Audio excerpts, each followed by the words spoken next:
So, my name is Mark Fleury.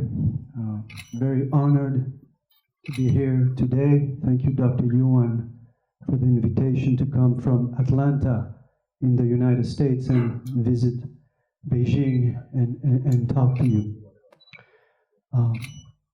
Dr. Yuan has asked me to talk about open source and blockchain and how they play together.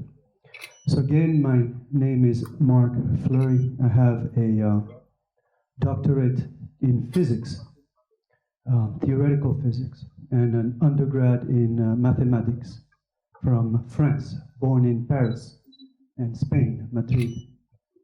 Emigrated to the United States to study and do my doctorate for work I did at MIT in Boston, and stayed in the United States. After my doctorate, I joined Sun Microsystems, a company that developed Java, the programming language, and started writing Java in the very early days of open source. I left Sun in 1999 in Silicon Valley in San Francisco to start the JBoss open source enterprise Java project. And at the time, we had Linux operating system, we had Apache web server, but no one did Java because too much money in Java. And people did not want to do free open source. I remember visiting Beijing about 15 years ago, and somebody from Beijing asked me, "Why do you do open source? You don't like money?" And no, it's not about the money. We made money, a lot of money. We had a community of software developers that saw that the internet infrastructure needed to belong to everyone through open source licenses. I think the same thing happens now in blockchain, and we will talk about this. Eventually, JBoss became big because open source distribution proves very powerful because everybody can adopt it.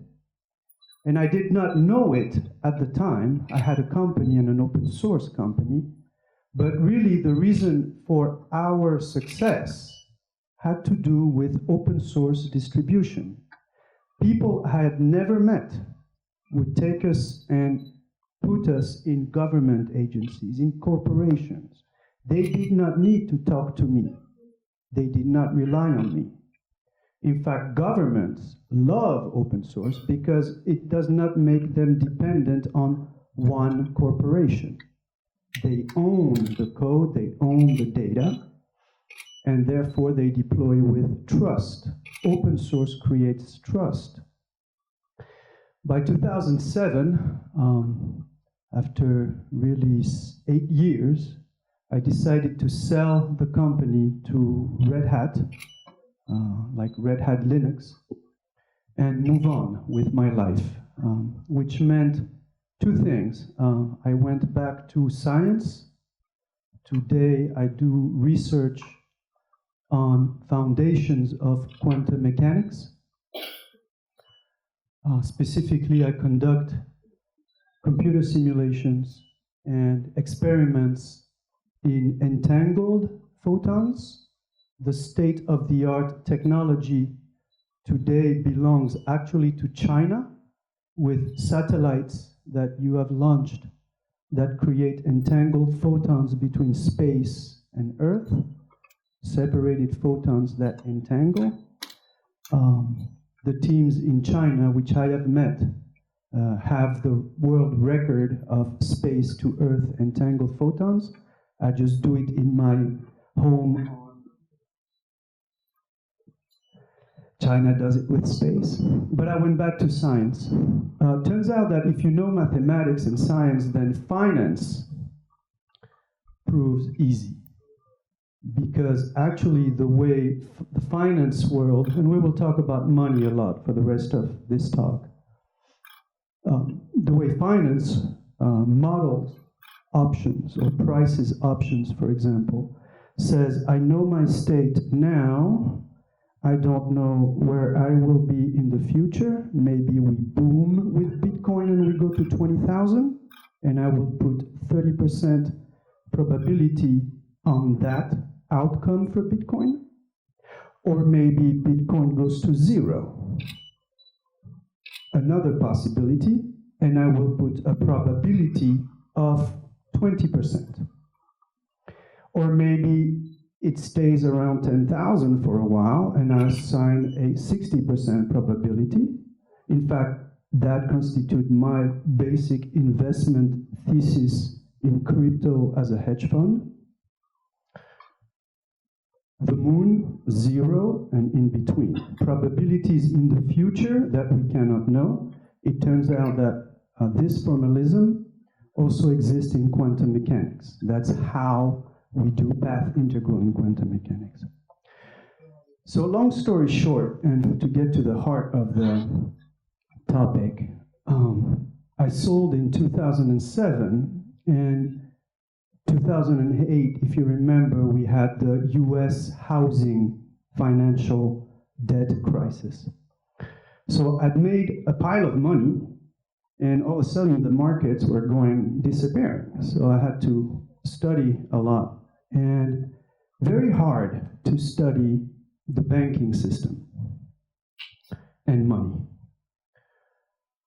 The texts that they teach you in school, talking about fractional reserve banking and whatnot, do not prove correct in practice.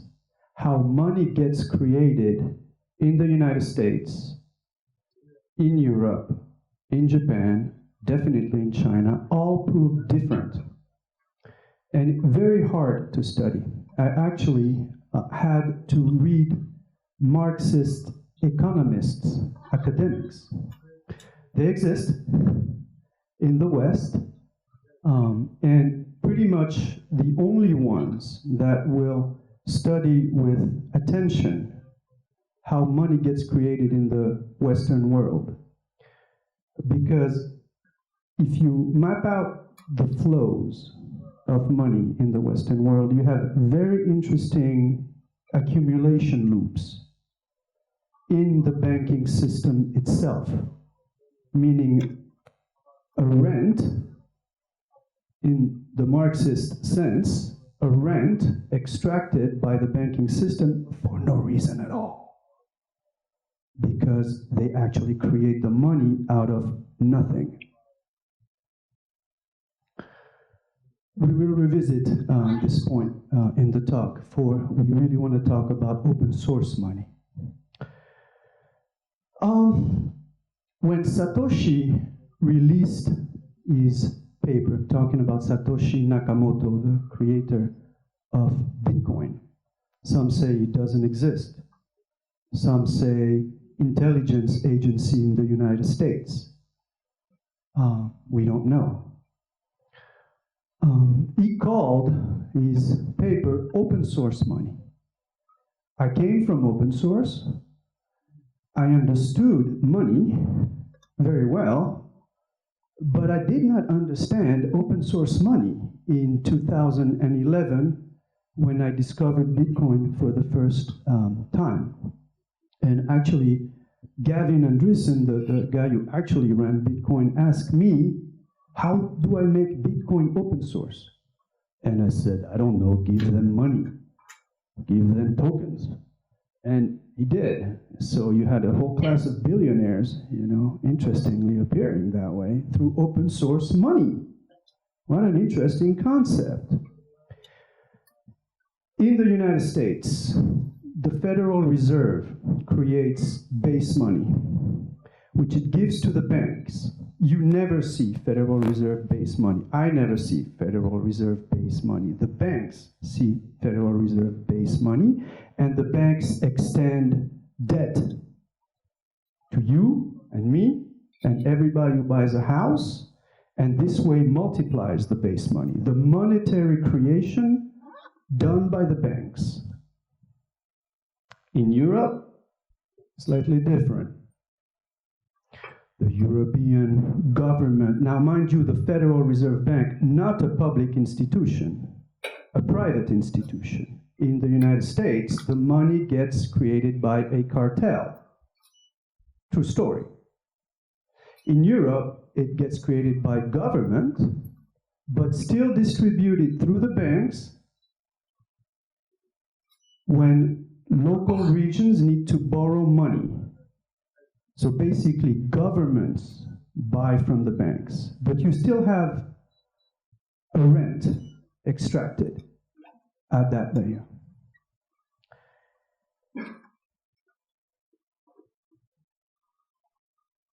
I just described two ways of creating state money.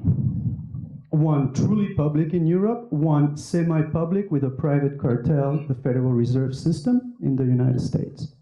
But it ends up in the creation of money ab initio, meaning money that does not exist. All money gets created somehow. And we create it through debt in the Western world.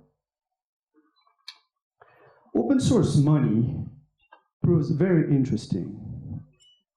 Because if you look at Bitcoin, 7 transactions a second, that doesn't mean anything to any Chinese e-commerce site such as CyberMouse, where you can run 100 times that volume on real transactions.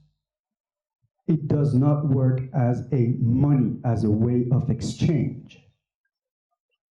It works as a store of value, as gold. As a repository of value, it's great. In fact, it has created about $500 billion of value. We have created $500 billion of value out of nothing. Out of nothing. For comparison, the housing market in the United States stands at a value of about 500 trillion, 1,000 times the Bitcoin store of value. 500 trillion just in the US. I can't imagine what you all have here in terms of savings stored in real estate. But if you assign even a fraction of that to a store of value in crypto, the numbers get very, very big.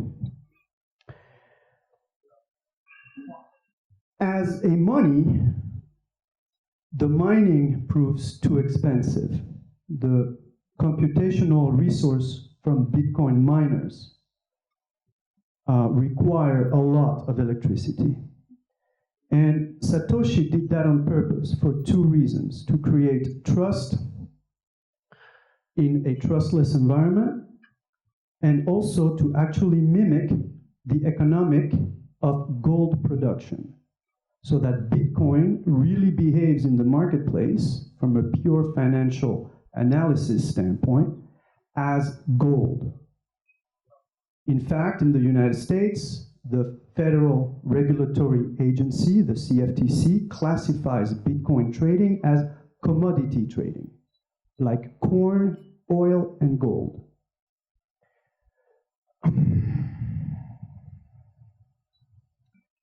So one can understand a ban on mining, or at least as the Chinese have required, an orderly exit from the mining business, because mining represents an ecological catastrophe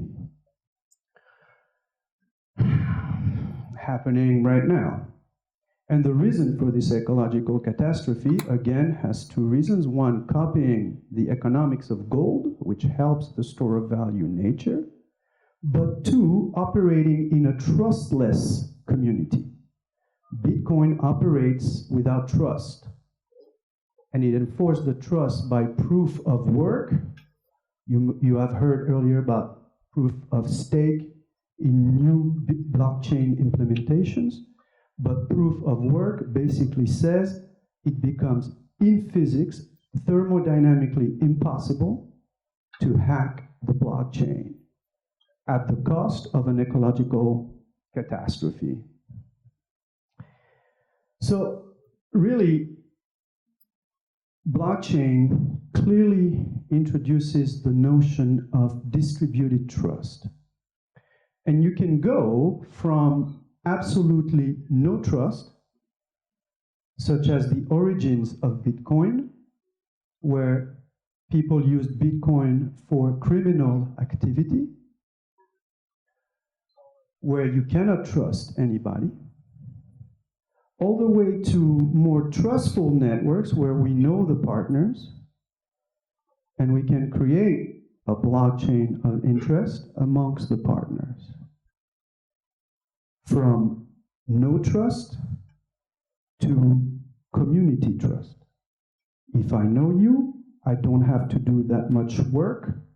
I can validate transactions. That's how we do today. Today, any commerce site treats thousands of transactions per second because it trusts its IT environment. Traditionally, the repositories of trust have found implementation in government and state notions. What I mean by that is, who can you trust? Who could you trust 100 years ago? Well, the government, the central agencies. In fact, the notion of corporation, company, in the Anglo-Saxon world required the rule of law. So the idea of a corporation of individuals, the company idea, only exists for about 150, 200 years in the Western world, because it required rule of law and a trust by the market participants in the rule of law.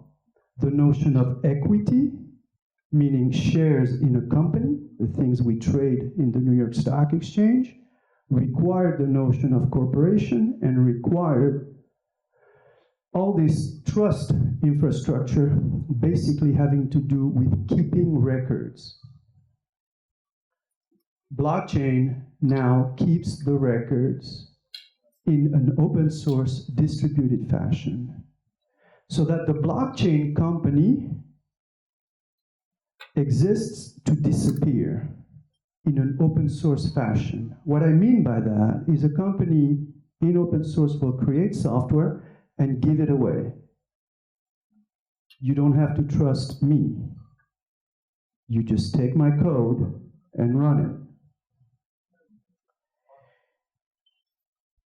The blockchain has a bad reputation, I think. You can talk about the ICO ban, for example, in China. It's about to be banned in the US. Already, most US citizens cannot participate in ICO. Even as an accredited investor myself, meaning I can take extra hedge fund risk as a personal investor, companies won't touch because of the regulatory fog there. So I think the scam reputation, the bad reputation of blockchain and ICOs needs to change. We need to elevate the blockchain, as a good Chinese friend of mine likes to say, elevate the blockchain, elevate the blockchain. I did not understand a single word of what you said earlier, but you had all these IoT, Internet of Things, little icons, yeah? A great example of today we work in Atlanta with the city of Atlanta on an Internet of Things infrastructure.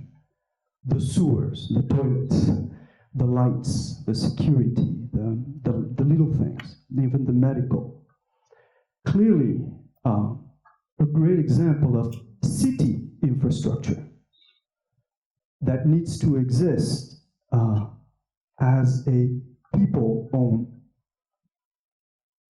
infrastructure, not just the city or the government IT.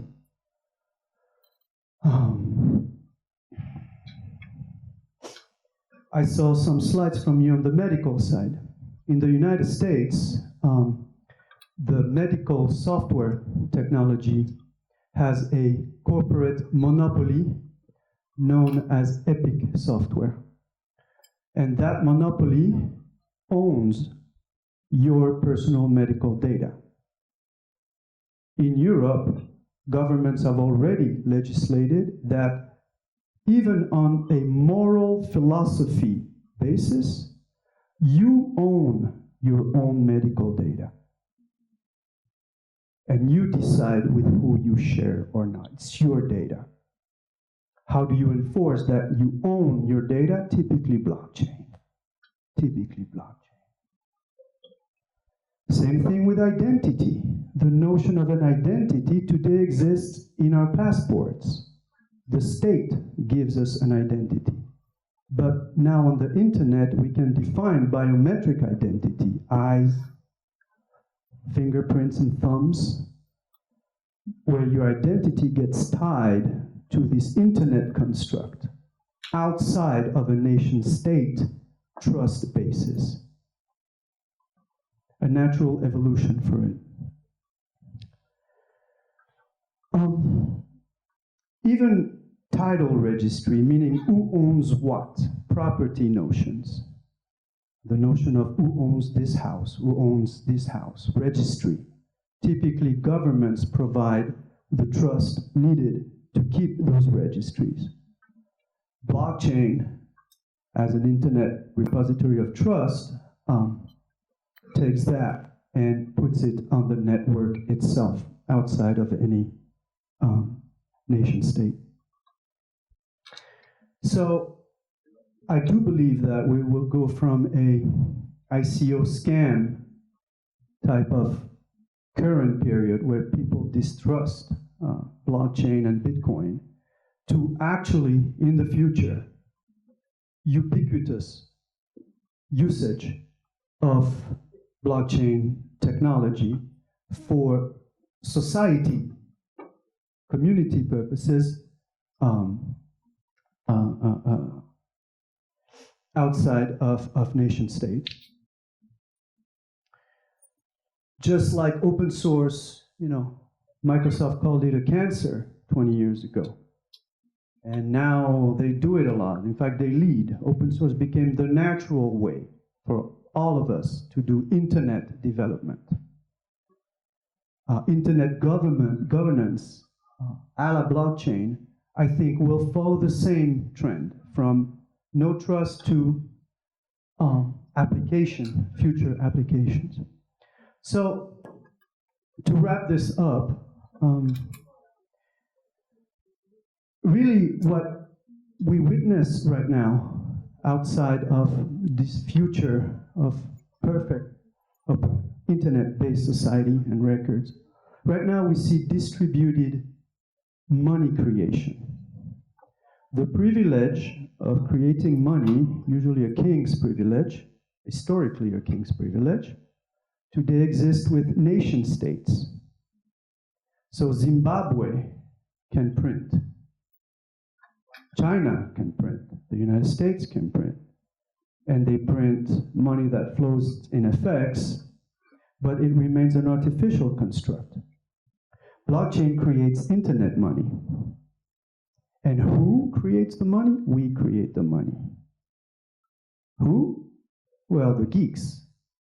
What do you mean? Yes, the software developers that create any coin actually create a store of value. To this day, the geeks have created about $500 billion worth of assets, meaning peanuts.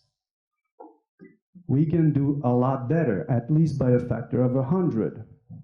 And thereby you will find a justification for Bitcoin 1 million valuation. Not joking on this one.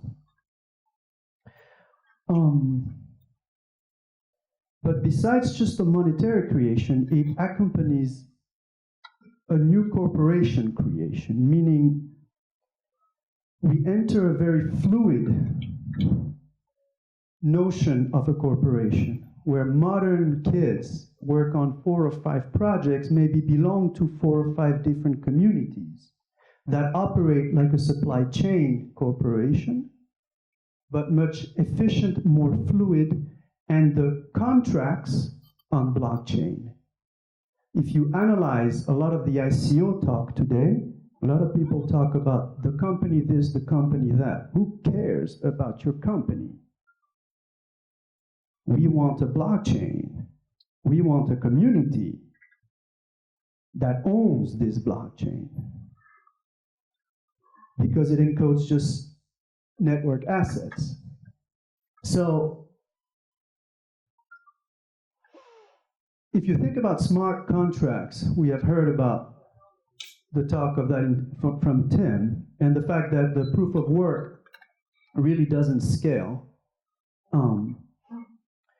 You can see that for this future corporation notion, sort of the new internet corporation, a very community idea more than a company idea, but a company encoded in blockchain, a community encoded in blockchain. For that vision to pass, we need new tools. We need tools that scale. We need tools that actually will deliver thousands of transactions a second, meaning not Bitcoin and not Ethereum right now. And solutions like what Dr. Yuan and Tim work on with CyberMouse, go this way, as well as if we represent now a notion of a community blockchain company, then I need tools to write the contracts and to model those business processes, to actually model the contract that represents the supply chain. These requirements will come to pass. Someone will do it right. Someone will get the technology right. Vitalik, the creator of Ethereum, a brilliant man, a genius, talks about the world computer. The world computer, yeah, we know the world computer. We call it IT. We call it the cloud. Difficult to make it work. And that vision can find an implementation, and once we have an open source implementation, then we will elevate the blockchain to create a more fluid, internet-based society and the companies that go with it. 谢谢。